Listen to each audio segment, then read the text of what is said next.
दोस्तों, स्वागत है आपका बालाजी एस हिंदी क्लास में। तो प्यारे दोस्तों, इस क्लास में हम सामान्य अध्ययन का प्रैक्टिस सेट लेके आया हूँ। ये practice set LT grade 30 number के लिए बहुत ही इम्पोर्टेंट है। इसके अलावा जूनियर टेट जो होने वाला है उसके लिए भी बहुत इम्पोर्टेंट है।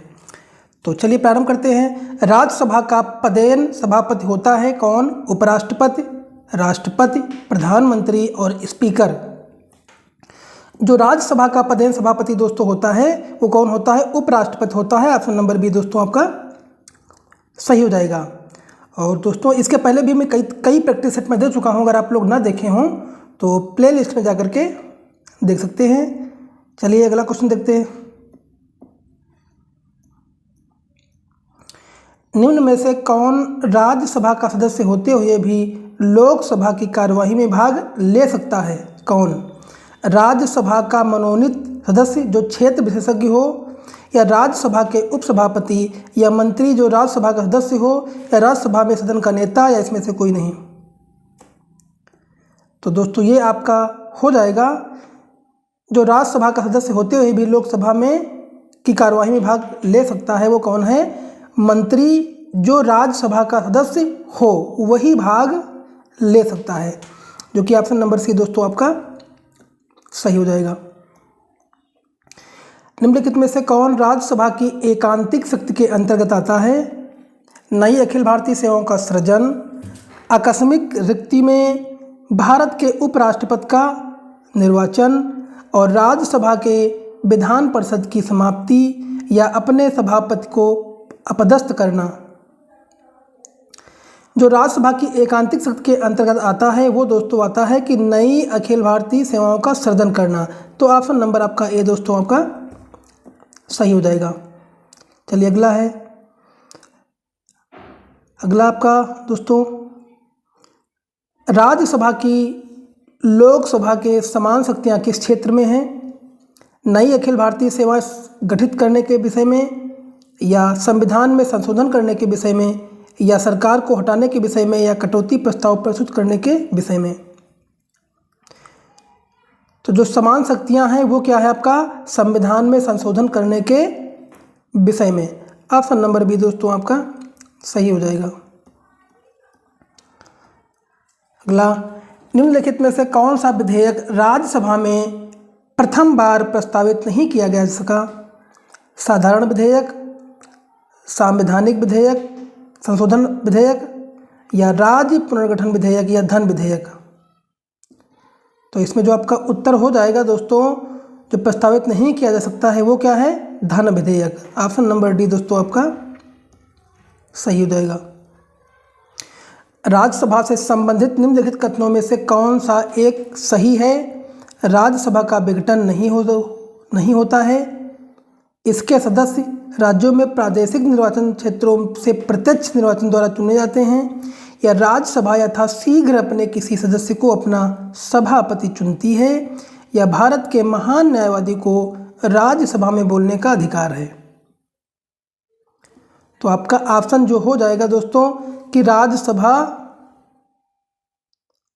का विघटन नहीं होता है। इसका विघटन कभी नहीं होता है, बल्कि 1/3 सदस्य इसके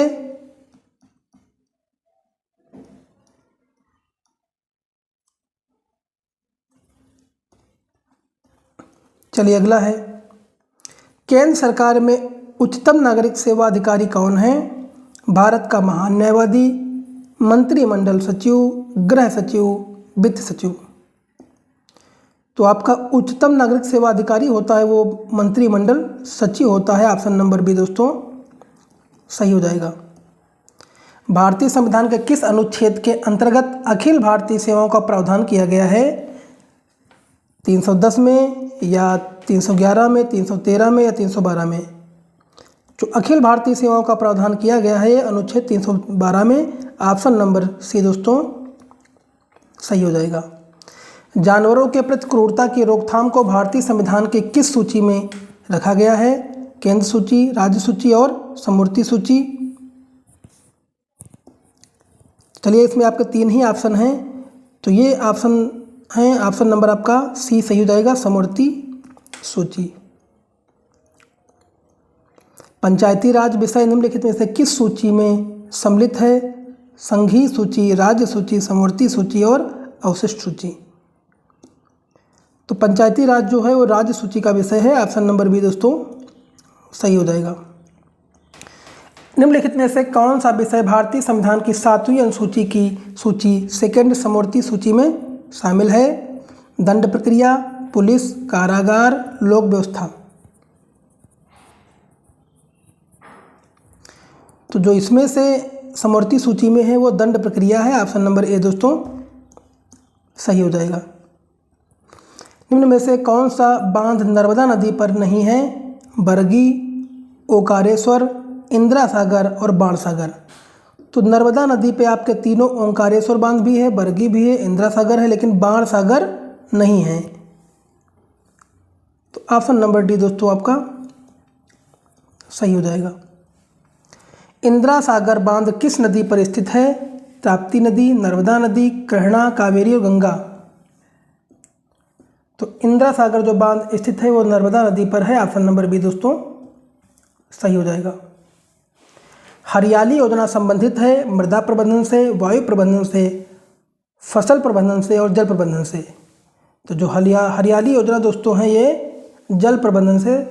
ऑप्शन नंबर डी दोस्तों सही हो जाएगा।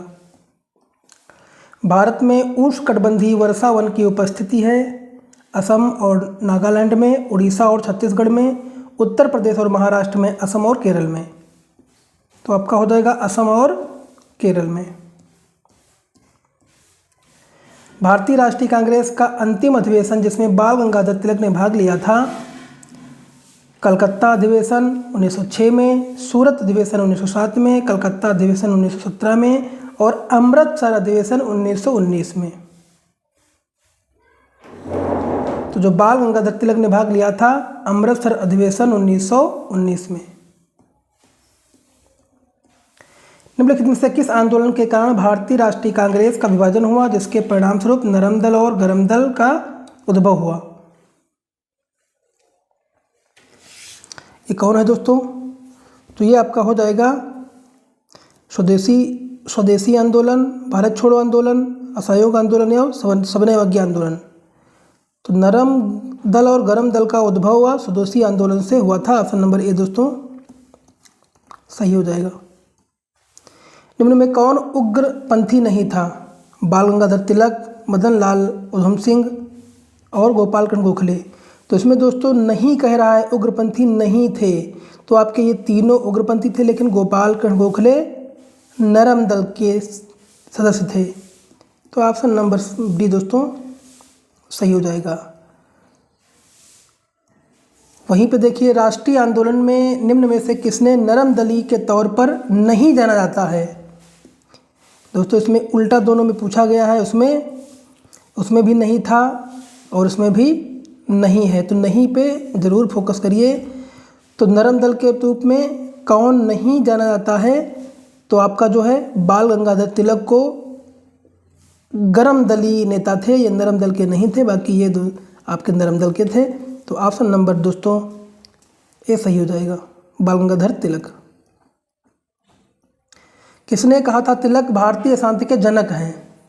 We Chirol, Louis Fischer, Webb Miller और लॉर्ड रीडिंग।